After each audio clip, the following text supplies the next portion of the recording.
Baka na-miss nyo na magluto ng adobong balot mga pare ko. Matagal-tagal na rin kasi tayo hindi nakakain ng adobong balot kaya sobrang nag-crave talaga ako mga pare ko. Sarsa pa lang, ulam na mga pare ko. Kaya tara, luto na natin yan. Yaman akin sakin! Meron tayo ditong nabiling 8 pirasong luto ng balot mga pare ko. So sobrang nag-crave lang, okay na yan mga pare ko para matikman lang natin uli. So nakaready na rin ang ating mga panangkap. Tara, luto na natin. So unang gagawin natin dyan mga pare ko, magbalat muna tayo ng balot. Siyempre, bago natin to iluto. So itabi lang natin ang pinag-ihian ng sisiw mga pare ko, isa rin yan sa magpapasarap ng ating adobong balot. Kung napadaan ka naman sa parte ng video na to, paki-comment lang po kung saan umabot ang ating video para alam natin mga pare ko. At kung di ka pa naka-follow, mag-follow na para updated kayo sa mga bago nating ilalabas na recipe.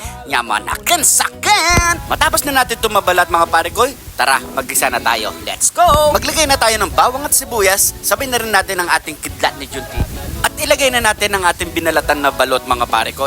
At dahan-dahan lang natin to haluin para hindi madurog mga pare ko. Shoutout nga pala kay Boss Dan Mondok ng UK at pare ko Jojo De Jesus ng Marisol, Angeles City. At lagay na natin ang dahon ng kaimito at dahon ng sibuyas. At haluin lang natin ng dahan-dahan mga pare ko. Shoutout nga pala kay Boss ST Gabriel Carpio ng Malolos, Bulacan. At sunod na natin ilagay ang ihi ng sisiw. Maglagay uli ng kidlat ni Jun TV at isang sachet na oyster sauce. At maglagay na tayo ng konting toyo, pagitansya lang mga pare ko para hindi umalat. At maglagay na tayo ng pampasarap.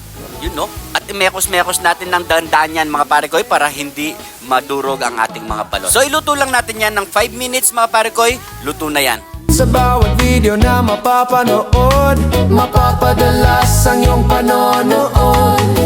Kaya halina't sumama na Sa lutong puno ng saya, Jun TV ang kasama mo. sa bawat gutom at bawat kanto. After 5 minutes mga pare ko, luto na ang ating adobong balot. So may kanin din tayo dito. Pray muna tayo bago tayo kumain. Thank you Lord sa napakasarap na pagkain nito Lord.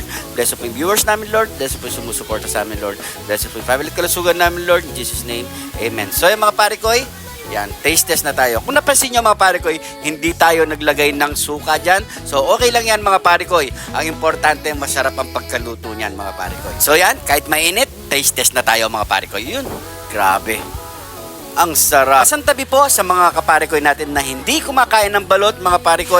At shoutout din sa mga mahilig sa balot. So yan mga pare ko, try nyo na adobong balot. Sobrang napakasarap sa kanin. Sa mga kapare ko natin na hindi pa na shoutout mga pare ko, next episode po abang-abangan nyo po mga pare ko. Maraming salamat sa mga bagong followers natin dyan. Welcome na welcome po kayo dito sa Jun TV mga pare ko. At kung di ka pa na makafollow, mag-follow na para updated kayo sa mga bago nating ilalabas na video. Gusto ko lang i-shoutout ang ating mga bayaning OFW natin dyan sa masulok ng mundo. Lagi po kayong mag-iingat. Shoutout nga pala kay Madam Christy Ochi ng Japan. At sa mga nagsishare ng ating mga video mga pare ko, maraming salamat po. Sobrang malaking tulong na po yan mga pare ko. At pwedeng palambing mga pare ko, pa-share na lang po ang ating video para mas marami pa makapanood at makagaya sa ating niluto ngayong araw mga pare ko. Kaya nirereto ko sa inyo, subukan nyo na magluto ng adobong balot mga pare ko. Siguradong mapaparami ka ng kanin dito at makakalimutan mong nagda-diet ka pala. Siguro hanggang dito na lang po ang ating video. Maraming salamat po sa panonood at suporta at sa laging nag-aabang ng ating mga video. Maraming salamat po. Lagi po kayong mag-iingat dyan. God bless mga pare ko.